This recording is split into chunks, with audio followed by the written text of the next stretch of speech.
Aleluya. ¿Cómo están? Hoy tenemos bautismo. Tenemos muchos que se van a bautizar. Una bendición realmente. Saber que la gente está dando pasos de fe. Aleluya. La palabra de hoy es bastante fuerte, así que quiero animarte a que si por ahí tenés algo que hacer, puedas aprovechar este tiempo. Pero realmente entiendo que si Dios quiso que estés hoy, es porque Él quiere hablarte. Él me estuvo hablando mucho en este tiempo y esta semana yo recibí esta palabra y realmente fue un desafío para mi corazón. Porque por mucho tiempo vivimos autoengañándonos de la gracia. Vivimos autoengañándonos de que vivir en la gracia de Dios está todo bien. Dios es bueno, yo puedo hacer mi vida lo que yo quiera. Y sin embargo la gracia no es así. Dice en 2 de Corintios, Padre, bendice tu palabra, Señor. Bendice, Señor, y que pueda llegar a tu pueblo, Señor, sazonada con sal, Señor. Que tenga buen sabor, Padre. Que podamos recibirlo, Padre, en el nombre de Jesús. Amén. Le estuve pidiendo a Dios que me dé mucha gracia para compartir sobre la gracia de Dios. Vamos a hablar sobre la gracia de Dios. Decirle al Señor, gracias, Señor, por tu gracia. Vamos a darle gracias a Dios por su gracia. Ahora, en el Antiguo Testamento vivíamos tiempos de la ley. ¿Alguien sabe de eso, de la ley? ¿Cómo era la ley? La ley era un tiempo en donde el pueblo de Dios necesitaba seguir al pie de la letra, estrictamente la ley. La ley se divide en distintos tipos de leyes. Estaban las leyes sanitarias. Ustedes se imaginan, dicen que eran como 6 millones de personas, 4 millones a 6 millones de personas que iban por el desierto en el tiempo de Moisés. Y estas personas necesitaban leyes sanitarias. Aún sus leyes tenían que ver con cómo iban a ir al baño. Porque en ese tiempo no había un sistema cloacal. Entonces por eso es que ellos también necesitaban en tiempos de la ley moverse de un lugar a otro. Porque después de un tiempo de estar en un lugar, ya ese lugar medio ya tenía olor. Por eso también está la promesa de que en los últimos tiempos va a florecer el desierto, porque el pueblo de Israel se encargó de ir abonándolo. Ahora, ellos tenían que seguir al pie de la letra la ley. Y por eso es que para ellos la ley era sumamente importante. Estaban los escritores de la ley, los escribas, estaban los intérpretes de la ley, los fariseos. Entre ellos estaban otro tipo de gente que interpretaba de otra manera la ley, no como los fariseos.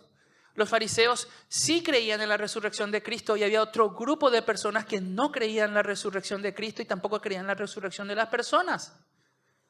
Y entonces para ellos todo el tema de la ley era importante. Tanto que lo primero que hicieron cuando Jesús apareció, aún aquellos que creían que Jesús era el Cristo, le preguntaban, ¿y qué hay de la ley? Porque hemos sido gobernados conforme a la ley por todo este tiempo. Dios nos gobernó a través de sus leyes.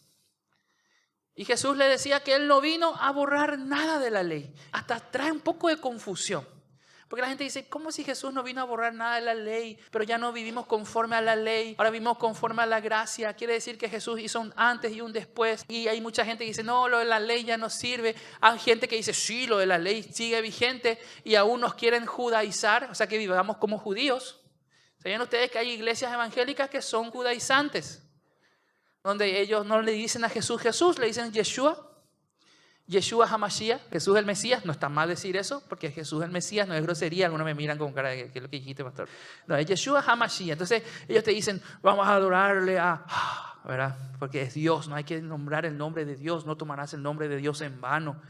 Y está bien eso, no tomar el nombre de Dios en vano, pero los judíos han ido al extremo de ni siquiera poder nombrar el nombre de Dios por temor. Y soy consciente y también por mi profesión entiendo de que muchas veces la gente movida por temor es gente que no avanza, o si avanza, avanza hasta cierto punto nomás. Que la gente movida por amor y por gracia es la gente que arrasa todo. También yo entiendo por mi profesión, generalmente siempre pregunto esto, cuando viene una mamá o un papá o una persona preocupada por un hijo, por un sobrino, por un pariente, me dice, tengo mi hijo que está mal, tengo mi pariente que está mal y él necesita ayuda. Genial, buenísimo, le vamos a ayudar. Pero esta persona es consciente de que necesita ayuda. ¿Esta persona realmente sabe, quiere buscar ayuda? Porque no hay peor cosa que querer ayudarle a alguien que no necesita ayuda. No hay peor cosa que querer ayudarle a alguien que siente que está bien. Hace poco vino una señora junto a mí, me habló de su marido, que su marido es músico y él sale los viernes a las 8 de la noche y vuelve el sábado a la 1 de la tarde de sus toques. O tocan Teletón, pero me dice, viene totalmente borracho. Y ellos asisten a la iglesia.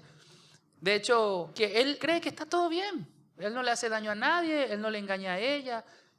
Entonces, está todo bien. O sea, yo vengo borracho, el borracho duerme y el que duerme no hace ningún mal y el que ni hace ningún mal va al cielo. Entonces me voy a emborrachar siempre. Yo entiendo que eso es abusar de la gracia. Porque también pasa que nos meten en la ley y nos dicen, si vos te portás mal, Dios te va a castigar. Y la gente se porta mal y Dios no le castiga. Y dice, espera, a ver, algo acá no.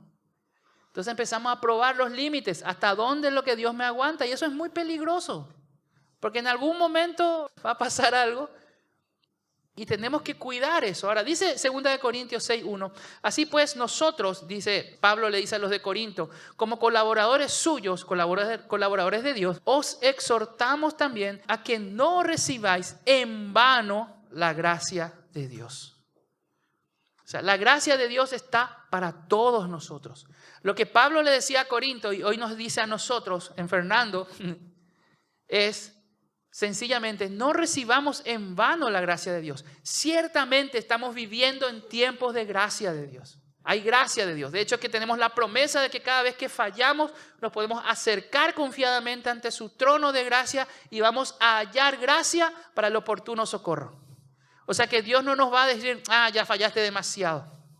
Demasiado, mucho ya te equivocaste. Ya pecaste muchísimo, sos un pecador, yo te rechazo.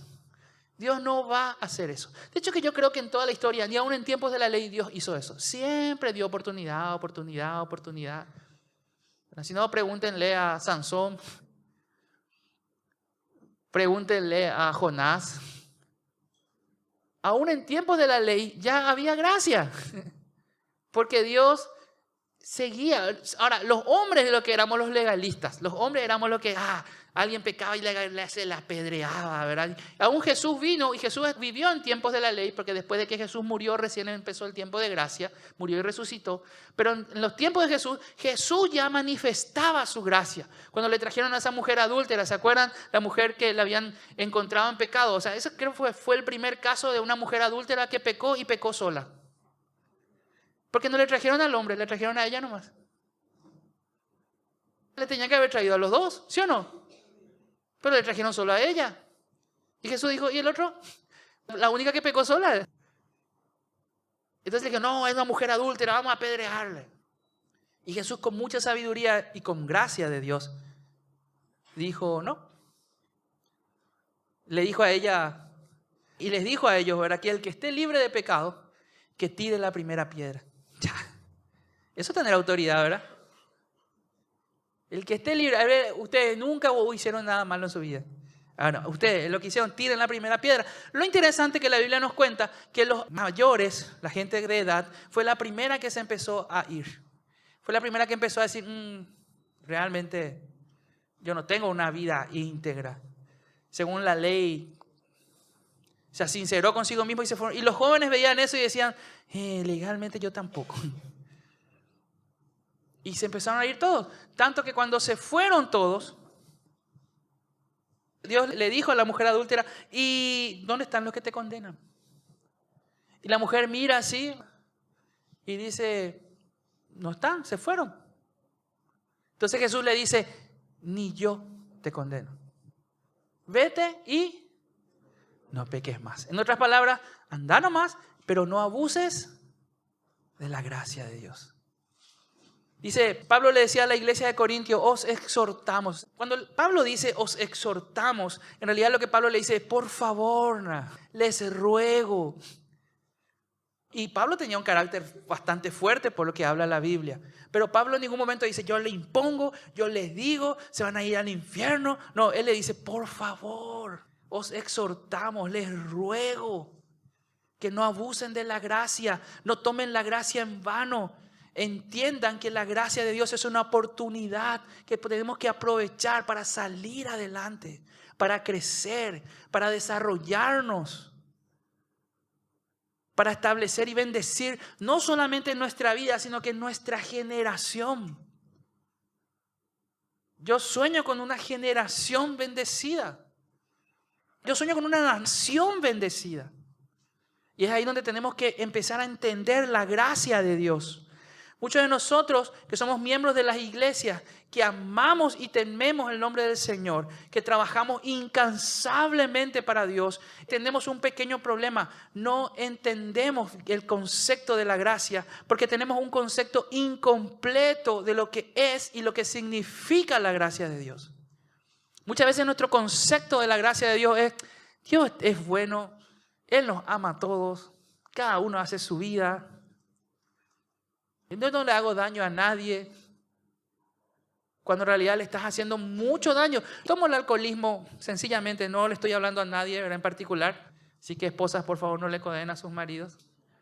Simplemente tomo el alcoholismo porque sé que es algo muy común en nuestro país, de que la gente que está metida en alcoholismo dice, pero ¿y por qué? Yo no le hago daño a nadie. Pero la primera persona a quien le estás haciendo daño es a vos misma. Me tocó hablar con un jugador de fútbol hace 2 años. Ya, ¿verdad? De eso.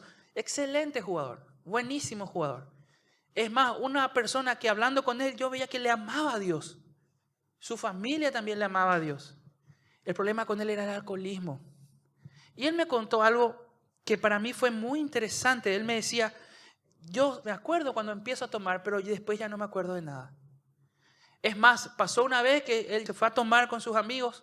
A la vuelta él se despierta en su casa, acostado, le despierta a su esposa y le dice, ¿qué pasó ayer? Su esposa toda asustada. ¿Qué pasó ayer? Le dice, nada, me fui con los amigos, ahora estoy acá.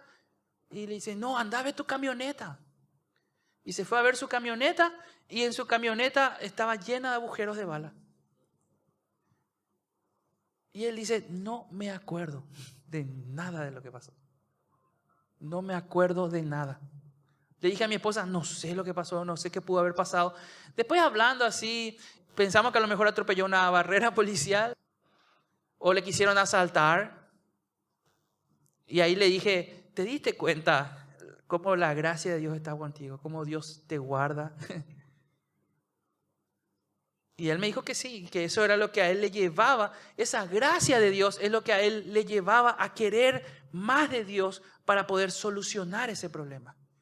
Quiero que entiendan eso porque nosotros muchas veces usamos la condenación para que la gente llegue a una convicción de pecado. Pero no hace falta condenar a la gente porque la gente ya de por sí se siente condenada.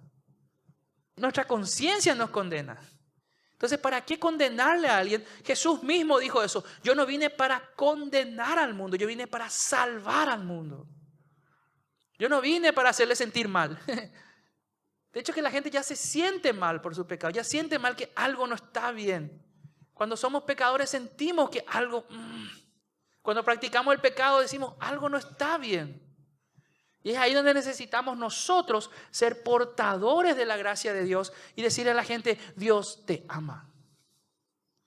Yo he escuchado a muchos predicadores hablar todo el tiempo del infierno y el infierno y el infierno. Yo creo en el infierno, yo sé que el infierno es real. Yo sé que el infierno va a ser un lugar de tormento para Satanás y sus demonios primeramente. Porque mucha gente tiene ese concepto también del infierno, que el infierno es un lugar donde Satanás va a reinar y va a estar allí castigándole a los cristianos o pecadores o a los pecadores que no conocieron a Cristo. Pero sin embargo, la Biblia nos dice que el infierno es para Satanás y sus demonios, no es para nosotros. Satanás lo que busca es arrastrarle a alguno de nosotros o arrastrarle a las personas. No es que él va a ser el capo ahí, el jefe, el que mande. No, él también va a estar ahí sufriendo. Para él se hizo eso. Para sus demonios, para los que se rebelaron. Tengamos ese concepto de que tenemos a Satanás que ya está vencido. Entonces muchos dicen, pero si Satanás está vencido, ¿por qué es que hoy está haciendo lo que hace? Sencillamente Él hace lo que hace porque su obra sigue. Él ya está vencido, pero su obra sigue. ¿Y por qué su obra sigue? Porque hay algunos de nosotros, algunos de los otros, mejor dicho, que siguen con la obra de Satanás. Y lo que nosotros tenemos que cuidarnos es que nosotros mismos muchas veces sin darnos cuenta seguimos con la obra de Satanás. ¿Cómo seguimos nosotros con la obra de Satanás? Hablando más de él que de Dios. Ahora estoy hablando de él, pero ustedes me van a escuchar en mis prédicas un 10% de él y un 90% de Dios. Cuando una prédica mía es buenísima es cuando hablo 100% de Dios. Pero muchas veces tenemos que referirnos a Él. Y cuando nos referimos a Satanás, tenemos que referirnos a, porque Satanás significa adversario, enemigo, a un enemigo vencido. Vencido. Él ya está vencido. Su obra sigue y va a seguir hasta el fin de los tiempos. Pero Él es un enemigo. ¿Cómo un enemigo? Vencido. Satanás está vencido. Ahora, en la iglesia, ¿cómo se entiende la gracia de Dios? ¿Cómo ven mucha gente la gracia de Dios? Y vemos la gracia de Dios como una fórmula mágica que sana, que es efectiva en cubrir y tapar el pecado.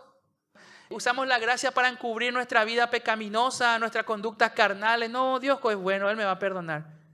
No, está todo bien. Estoy metido en pornografía, pero ¿saben lo que pasa? Que yo le sirvo a Dios, entonces Dios me perdona. Estoy haciendo cosas, pequeñas estafitas, pequeñas coimitas. Pero también yo diezmo, entonces ahí yo blanqueo mi situación. Hay gente que cree que es así. Y hay gente que cree que todo tiene que ver con promedios. Bueno, yo hago tal cosa mal, pero hago tal cosa bien. Tal cosa tengo 9, en tal cosa tengo 0. Pero 9 dividido 2 es 4,5. 4,5, 5. Ya paso, ya está. Genial, pasé. Me voy al cielo. Por la gracia de Dios. Cuando en realidad yo siempre les hablo de eso. Si nosotros estamos viviendo todo por promedios, eso nos hace un cristiano promedio. Y un cristiano promedio es un cristiano medio, o sea, un medio cristiano. Y un medio cristiano es un mediocre. Un medio cristiano. Estoy inventando palabras, pero creo que tiene que ver con eso, ¿verdad? Yo no quiero ser un mediocre en lo que hago. Yo quiero ser excelente en lo que hago. Porque sé que si soy excelente en lo que hago, haga lo que haga, Dios me va a bendecir. ¿Entienden lo que les digo? Porque si yo deseo poner un puesto de pancho, y mi pancho es el más rico del mundo, porque he descubierto hacer una salsa de ajo, así como el amigo de Ray que tiene su salsa de ajo. Sigo esperando esa salsa de ajo. Gloria a Dios. Y ese es lo que le da el toque. Y yo soy excelente en lo que hago y no bajo mi producción y la gente va a empezar a venir a comprarme y yo voy a empezar a crecer en eso. Y ahora me comparo con el de al lado y digo, el de al lado vende a 4,000, nomás yo vendo a 5,000. ¿Qué tengo que hacer para vender a 4,000 también? Tengo que bajar la calidad de mi producto. Bueno, bajo la calidad de mi producto. También voy compitiendo. Pero ¿saben qué? La gente con gusto pagaba ese 5,000 porque tu producto era excelente. Pero cuando vos empezás a bajar la calidad de tu producto, la gente empieza a decir, voy a comprar nomás de aquel.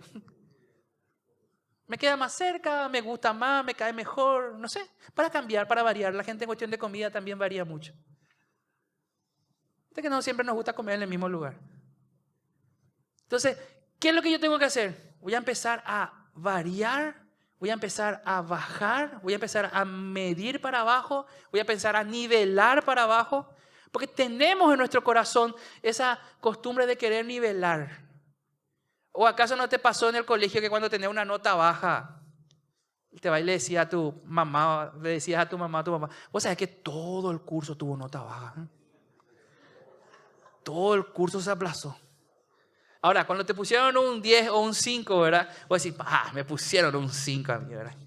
¿Qué vale que yo soy? 5 me pusieron a mí. Y tu compañero, y no, ellos no importan ellos. Yo saqué 5. Me pidieron ser director de colegio y dije, no, todavía no, soy joven. Ahora, cuando nos aplazamos, empezamos a nivelar a todito y nos comparamos. Y el peor error que podemos cometer es compararnos, porque si yo me comparo con Hitler, soy el tipo más bueno del mundo. Ahora, me comparo con la Madre Teresa de Calcuta y ahí ya no soy tan buena persona, parece.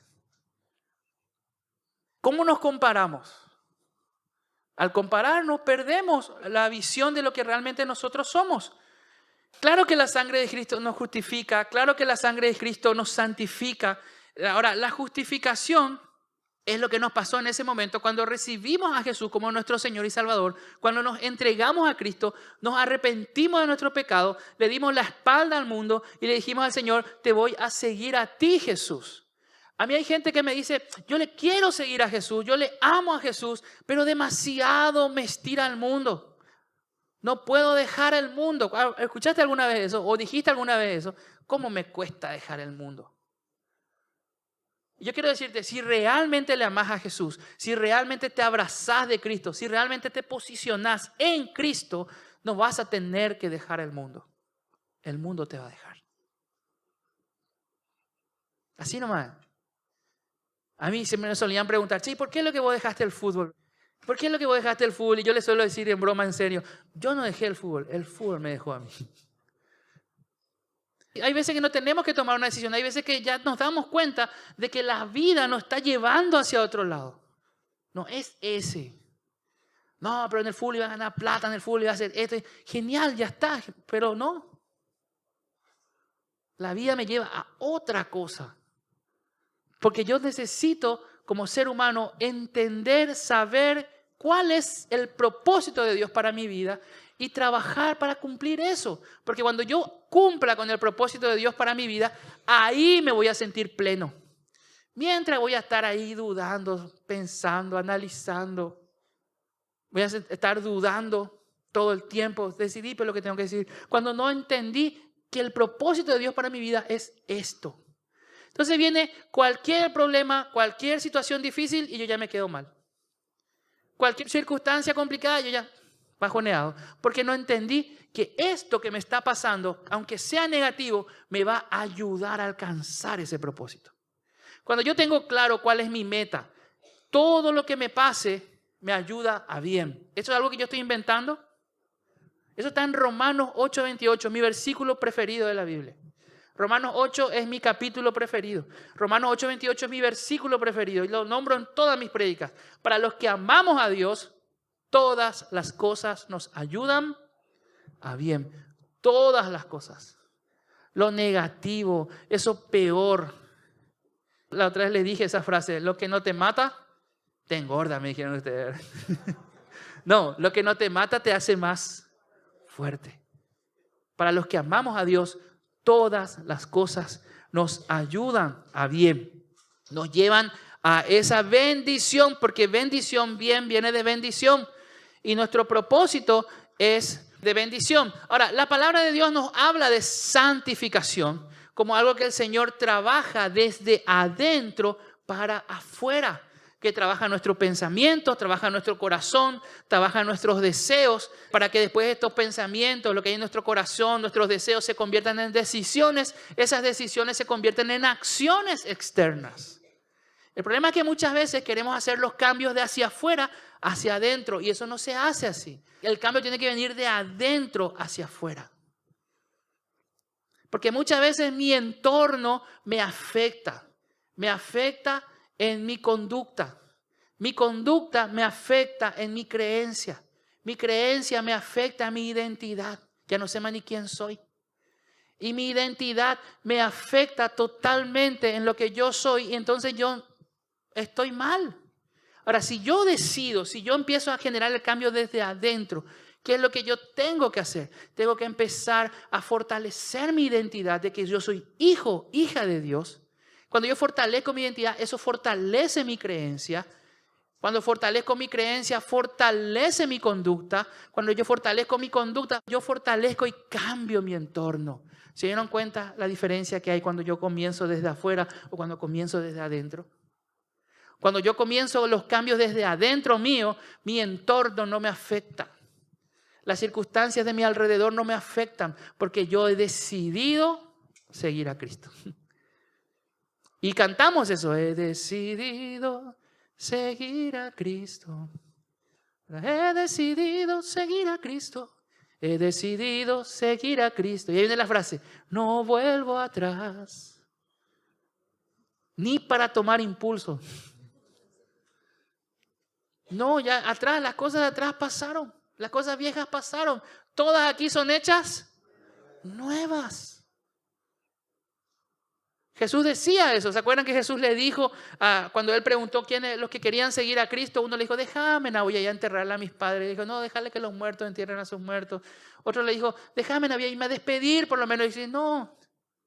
Jesús le dijo ahí, cualquiera que tomando el arado y mira hacia atrás. Porque una vez que tomás el arado, vos tenés que mirar hacia adelante.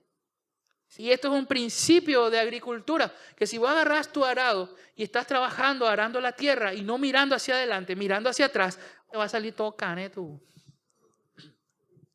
Y eso es lo que nos pasa en la vida, que estamos con nuestro arado trabajando y mirando hacia atrás y no medimos y nos vamos. Y a veces le atropellamos a algún hermano, a otra persona también que está con su arado.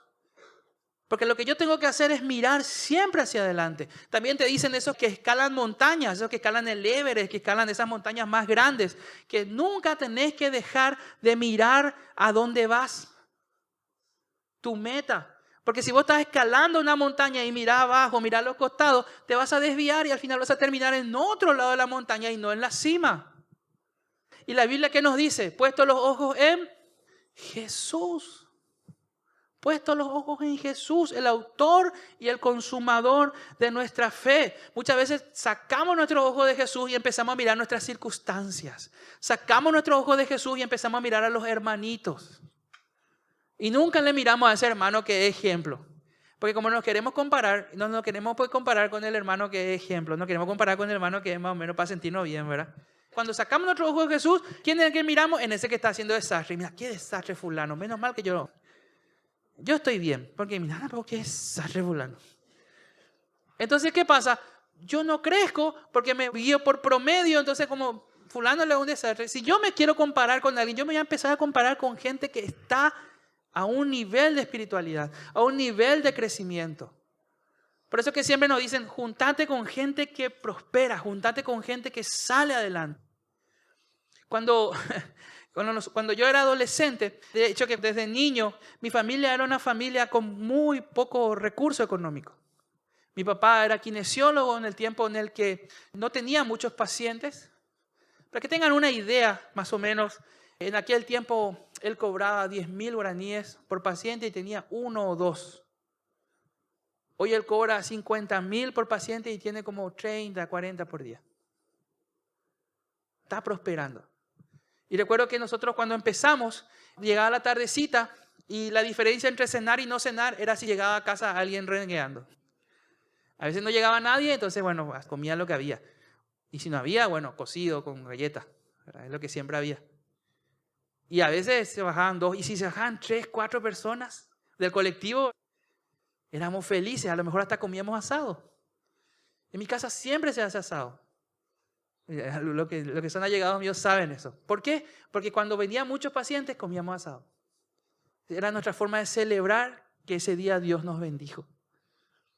Y recuerdo que mi papá se compró un Daihatsu Charade modelo 89. Feísimo. Yo le decía Daihatsu Charata. Era muy feo. Se compró un vehículo usado. Con ese yo aprendí más o menos a manejar. O sea, malísimo. Recuerdo que la primera vez que salí se soltó el cabo de embrague. El mecánico me salvó porque le dijo, no fue tu hijo, sino que se pudo haber soltado en cualquier momento. Y ese auto era muy, muy feo. Y nosotros nos íbamos y mi papá miraba así camionetas. Y yo veía como él suspiraba por cada camioneta que miraba. Y yo ya era cristiano, mis padres no. Entonces yo le decía a mi papá, papá, pedile a Dios y Dios te va a dar. Y yo veía que cada vez que pasamos frente a una camioneta, él miraba y le pedía a Dios. Y en ese tiempo, recuerdo que yo me iba a la iglesia. Y el CFA de España, que está sobre España, era una iglesia que en ese tiempo se decía, esa es la iglesia de los ricos. Y a mi mamá le decían, tu hijo pues se va a CFA de España. ¿Qué pico hacen en esa iglesia? Hace con la iglesia de los ricos y ustedes son pobres. Y yo empecé en esa iglesia de los ricos y me empecé a hacer amigo de los ricos. Amigo de los que tenían dinero. En un tiempo me quise medio sentir mal porque decían, mira, ellos que tienen plata, yo no tengo, ¿verdad? Me iba a lugares, ellos me invitaban a comer. Hasta que empecé a decir, eso de ser pobre está acá. Yo tengo que empezar a crecer. Y empecé a animar a mis amigos pobres a decir, venga, vamos a juntarnos con los ricos. Acá se nos tiene que pegar la mentalidad de ellos. Y eso se te pega, porque muchas veces nosotros renegamos y decimos, no, yo soy pobre y me junto con los pobres y ya estoy con los pobres y no le ayudo ni a los pobres, ni los pobres me ayudan a mí, yo sigo pobre. ¿Se entiende lo que les quiero decir? Ahora yo no te quiero decir, no te haya que juntar con los pobres. No, no, no. Andá junto a los pobres y decirle, la pobreza está acá. Vamos a salir adelante. Porque eso es lo que necesitamos. Dejar de nivelar hacia abajo y empezar a nivelar hacia arriba. No, vos podés prosperar, vos podés salir. Recuerdo cuando mi papá compró su camioneta y yo le veía ya que iba manejando, ¿verdad? Y me llevaba a mí y de repente veía una camioneta más linda y yo veía cómo suspiraba. Y decía, ay, papá ya quiere ir prosperando. Y de eso se trata, de ir creciendo, de ir avanzando. Pero nunca te niveles hacia abajo, nivelate hacia arriba. Juntate y pegate con gente exitosa. Yo hoy como pastor, soy pastor de una iglesia de 120 miembros. Y me junto con pastores, con los de CFA Ñemby, que tienen 2.000 personas, 3.000 personas. Yo digo, bueno, ¿cómo hacen y cómo es? Porque yo sé que dentro de poco Fernando de la Mora va a ser así también. Y necesito adquirir eso, ese conocimiento. A ellos les llevó 20 años eso. Nosotros vamos a cumplir 2 ahora en octubre. Mi sueño es llegar a fin de año a 200 personas. Así que empiecen nomás ya a invitar gente. Porque si no yo me voy a frustrar y ustedes no me conocen a mí frustrado. Ahora, tampoco tenemos que nosotros confundir la misericordia de Dios con la gracia de Dios, porque son dos conceptos distintos. La misericordia de Dios es cuando no recibimos lo que sí merecemos.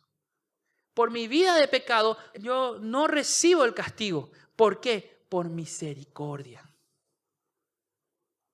Aunque yo haga todo mal, Dios no me castiga, porque Dios es un Dios misericordioso. Ahora, la gracia de Dios es cuando yo sí recibo algo, aunque no lo merezca, pero recibo una bendición de Dios.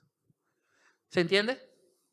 Yo hoy estoy casado con una mujer hermosa por gracia de Dios, no por misericordia. Por gracia de Dios.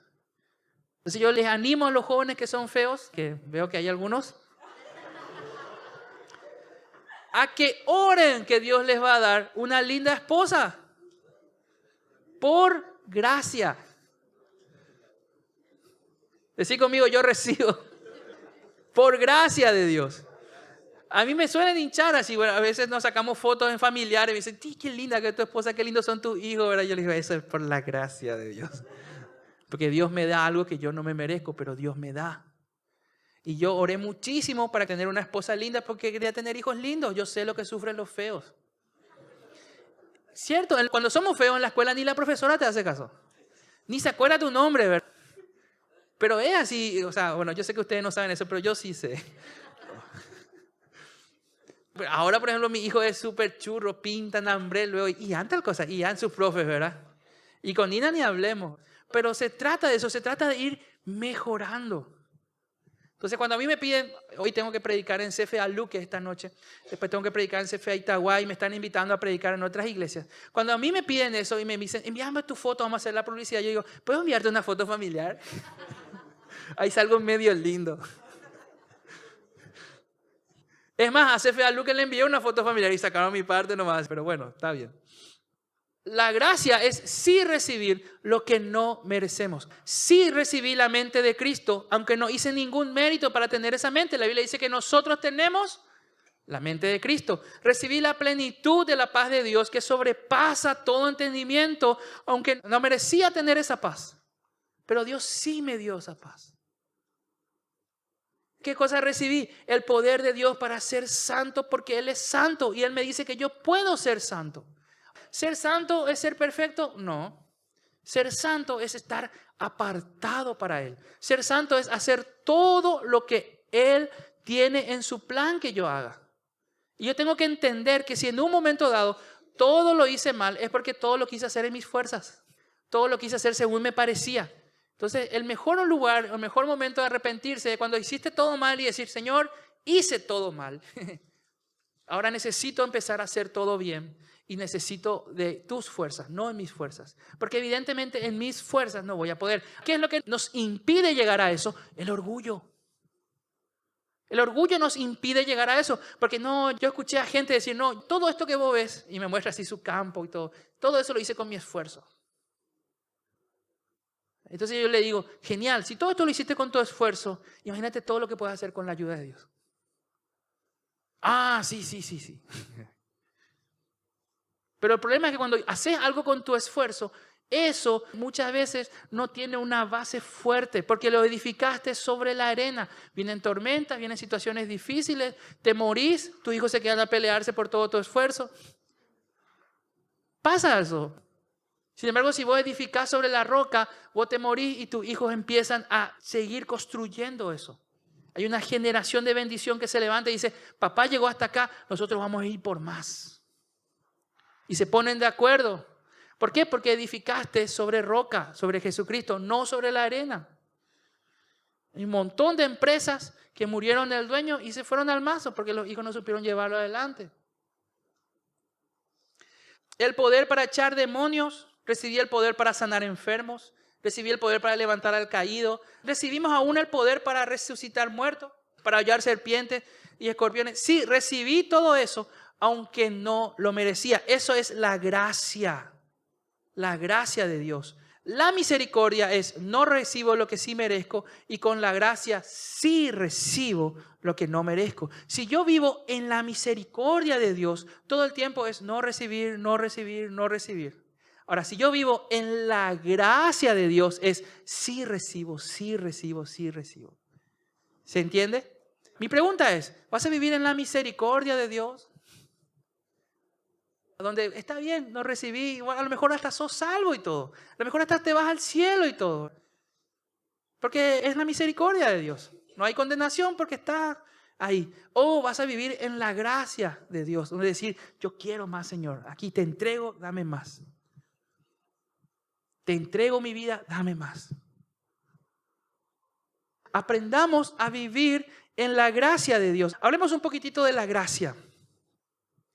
¿Cómo se define la gracia? En Efesios 2:8 dice, porque por gracia sois salvos por medio de la fe, y esto no es de vosotros, pues es don de Dios. La palabra gracia aquí en Efesios dice, en el griego original es la palabra charis, un favor hecho sin esperar retorno alguno, favor no ganado ni merecido, que produce un beneficio, gozo, placer, aceptación. Es fundamental que entendamos el alcance de esta definición porque si no, no sabemos realmente lo que significa la gracia de Dios. La gracia sin el poder de Dios para activar esa gracia no sirve. O sea, vos podés tener esa gracia de Dios, pero si no lo activás con el poder de Dios, no sirve. Es lo mismo que vos estás con tu computadora y estás con el cursor y te vas hacia un icono de PowerPoint o de Word y te colocas sobre ese icono y hasta cambia de color y todo, ¿verdad que sí? Pero si no le haces el clic. Y muchas veces nosotros en nuestro cristianismo nos ubicamos en la gracia de Dios, cambiamos hasta de color y todo. Cambiamos nuestra forma de hablar, cambiamos nuestra forma de vestir, no decimos más grosería, en vez de decir grosería decimos gloria a Dios. Estamos ahí martillando y de repente nos volvemos, ¡ay! Y en vez de decir, gloria a Dios, aleluya.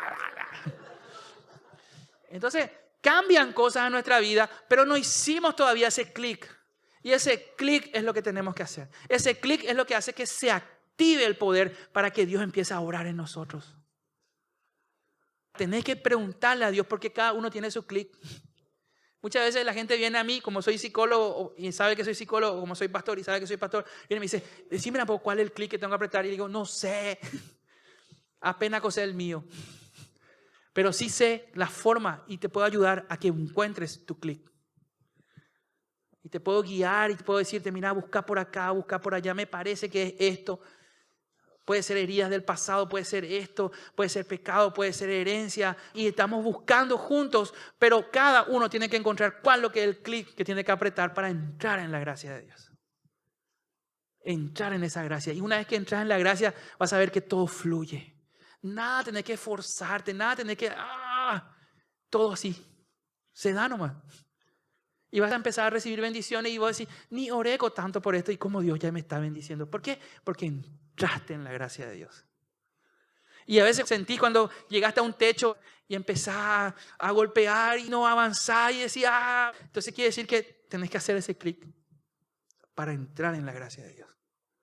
Estás viviendo en la misericordia de Dios y no es tan malo vivir en la misericordia de Dios considerando lo otro, vivir sin Dios. Pero podés dar un paso más y vivir en la gracia de Dios. Nosotros muchas veces creemos que la gracia de Dios es un argumento o es un pretexto para seguir nuestra vida de pecado. Y no. Pablo nos cuenta que le dice, 3 veces le oré a Dios por una cosa y Dios no me dijo nada.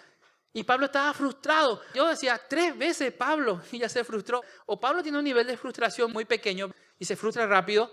O realmente algo nos quiere decir Pablo con esto. Si Pablo nos dice, ya 3 veces le pedí algo a Dios y no me dio, es porque a lo mejor algo hay ahí. Estoy viviendo en la misericordia y no en la gracia. Porque cuando vivías en la gracia, una vez nomás le pedí a Dios y Dios ya te da. ¿Sí o no? O a veces ni le pediste a Dios y Dios te bendice igual. Entonces, ¿qué es lo que le dice? Atiendan lo que dice en 2 Corintios 12:9. Bástate mi gracia, porque mi poder se perfecciona en la debilidad. Por tanto, de buena gana me gloriaré más en mis debilidades para que repose sobre mí el poder de Cristo. Si nosotros entendemos esto, nos vamos a dar cuenta que es bueno tener debilidades. Porque nuestras debilidades son la oportunidad para que Dios obre en nosotros.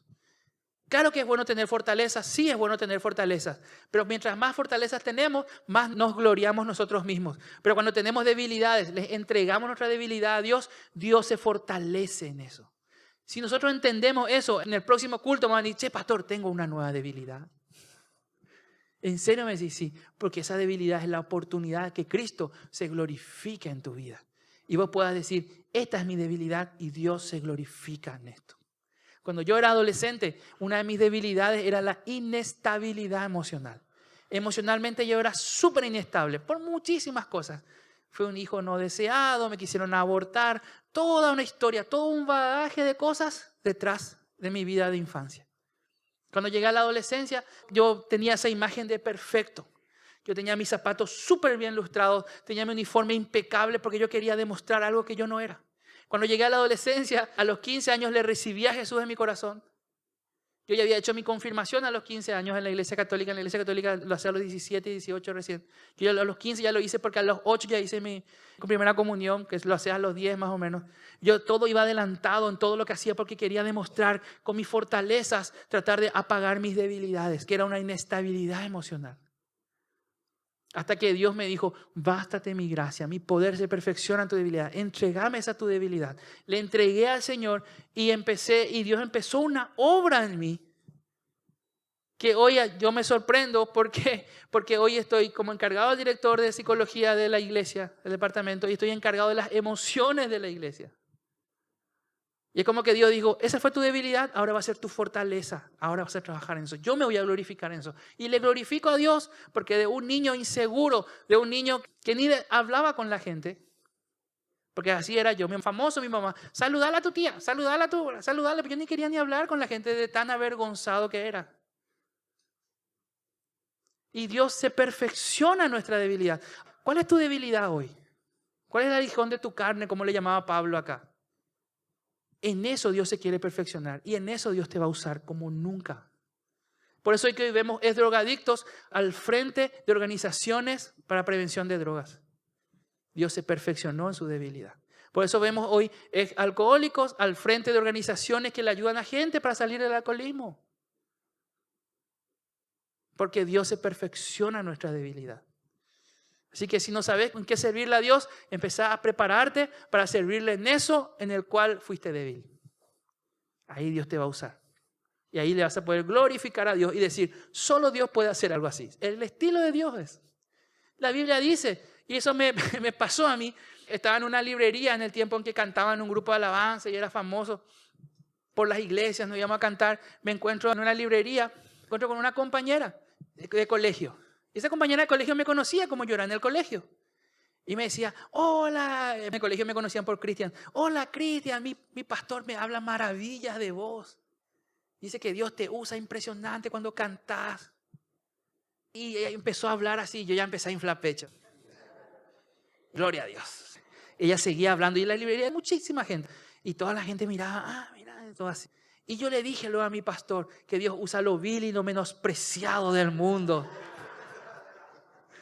para avergonzar a los sabios. Y dije, gloria a Dios. Porque es así.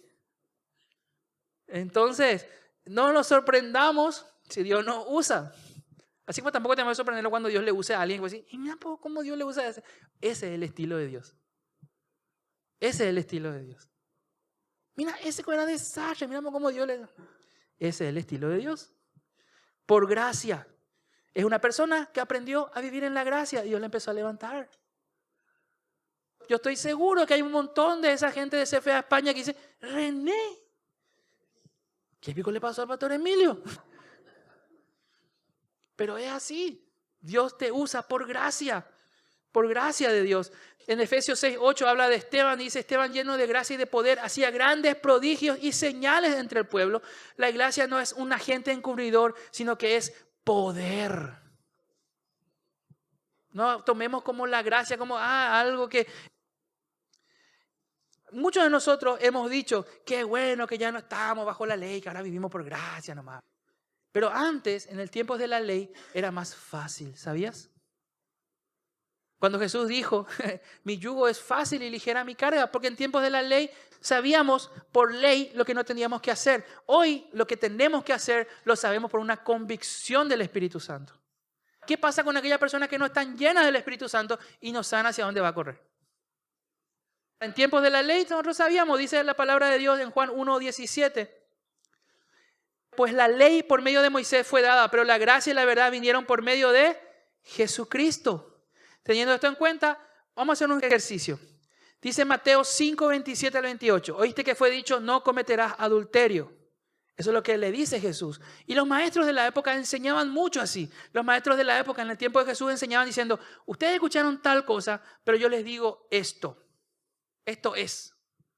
Así se les enseñó antes, pero esto es ahora. Y Jesús también enseñaba así. Jesús dice, oíste que fue dicho, no cometerás adulterio. Pero yo os digo que cualquiera que mira a una mujer para codiciarla, ya adulteró con ella en su corazón.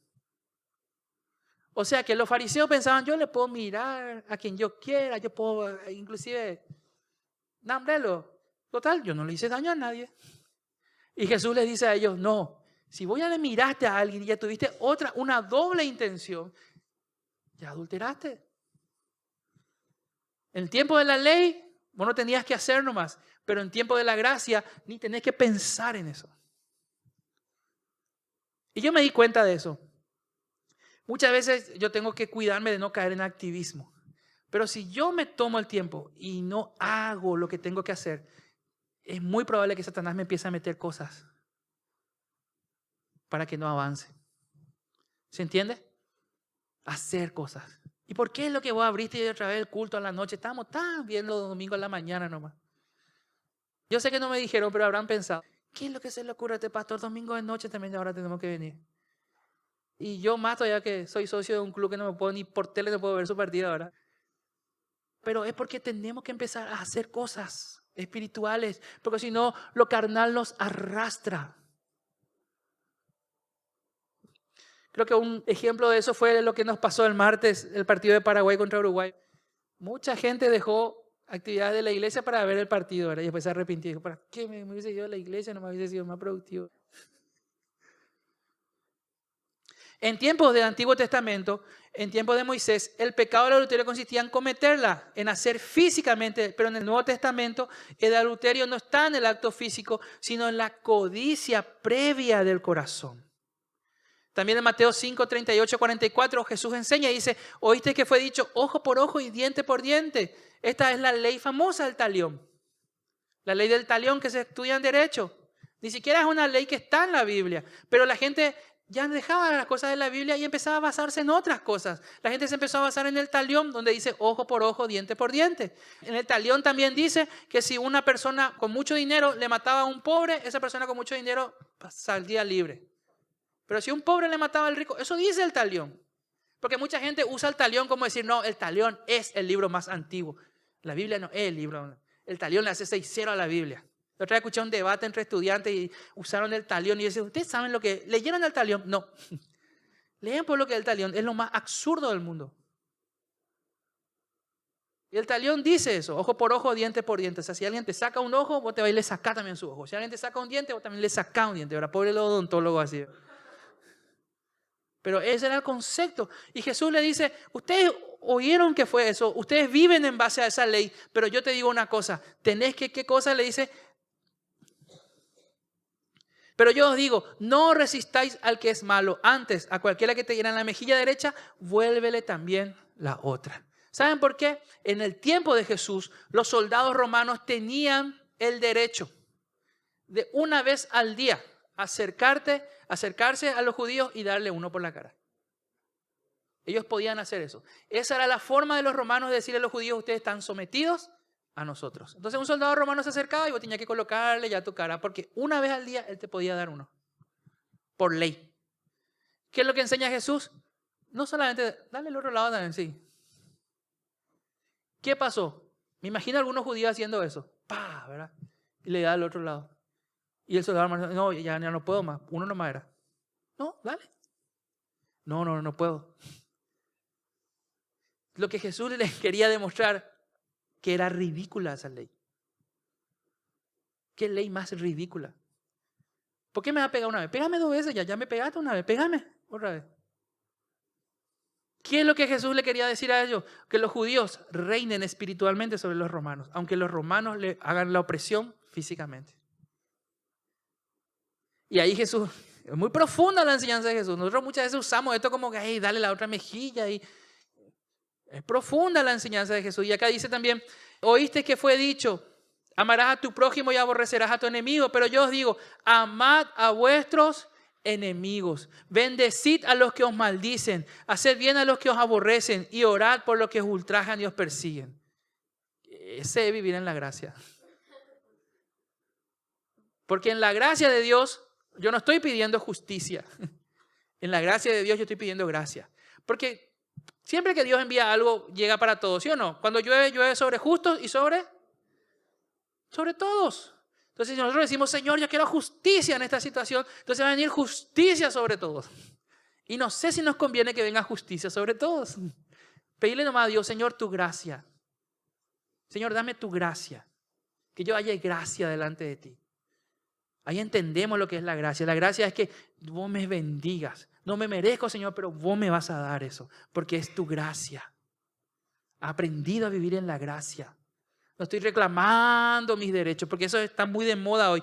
Todo el mundo reclama su derecho. Genial, está bien, es tu derecho. Pero pedirle a Dios que te lo dé por gracia. Por gracia. Aprendamos a vivir en la gracia. La gracia es el poder de Dios para caminar en esta tierra como Jesús caminó sobre la tierra. La palabra dice que imitemos a Cristo Jesús, que seamos perfectos como Él es perfecto.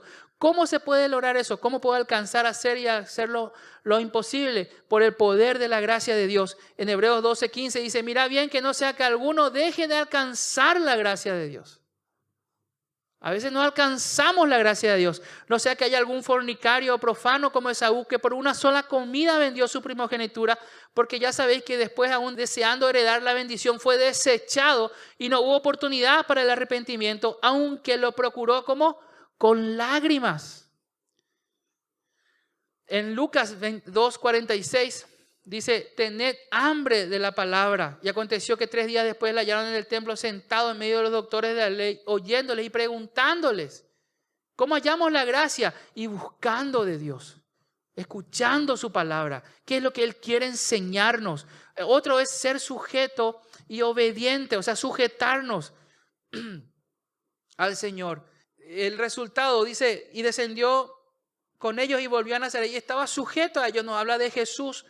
En el versículo 51 de Lucas 2, nos habla de que Jesús descendió y fue sujeto a sus padres. Y ahora dicen en el versículo 52, Jesús crecía en sabiduría, en estatura y en gracia para con Dios y con los hombres.